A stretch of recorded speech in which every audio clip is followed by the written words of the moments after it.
Sir, Karthi Chidambaram கடந்த வாரம் இங்க வந்திருந்தப்போ திமுகவோட தான் எங்களோட காங்கிரஸோட கூட்டணி எப்பயுமே இருக்கும். பிரவீன் நீங்க உள்பட சிலர் வந்து ஒரு டிமாண்டை கிரியேட் பண்றதுக்காக தான் தாவேகோட கூட்டணி அப்படிங்கிற மாதிரி எல்லாம் பேசிட்டு இருக்காங்க. தொண்டர்கள் யாரும் பயப்பட வேண்டாம், எப்பயுமே நம்ம டிஎம்கேவோட தான் கூட்டணி அப்படிங்கிற மாதிரி பேசியிருக்காரு. காங்கிரஸ்க்கு தமிழ்நாட்டில் இன்னும் டிமாண்ட் வைக்கிற அளவுக்கு ஒரு இது இருக்கு அப்படின்னு நீங்க நினைக்கிறோம்? கூட்டணியை பொறுத்தவரை காங்கிரஸ் கட்சியின் தலைமை தான் முடிவெடுக்கும். காங்கிரஸ் தொண்டர்கள் அவங்க கோரிக்கையை வைக்கலாம்.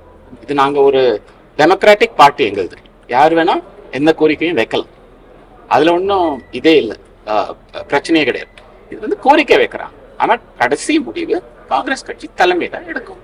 விஜயுடனான உங்களோட சந்திப்பை வந்து முழு அரசியலாக்கப்பட்டு பேசப்பட்டு பிசினஸ் ரிலேட்டடாகவும் பேசியிருக்கலாம், சினிமா ரிலேட்டடான ஈவெண்ட்ஸ்ல நிறைய நீங்க இருக்காங்க, அது சம்பந்தமான விஷயங்கள் கூட பேசியிருக்கேன். ஆனா அரசியலாக்கப்படுவது தொடர்பாக சினிமால நான் இல்லப்பா, முதல்ல அது கொஞ்சம் தெளிவுபடுத்திடுறேன். நான் சினிமால நான் இல்ல, விஜயை சந்தித்தேன், அவ்வளவுதான்.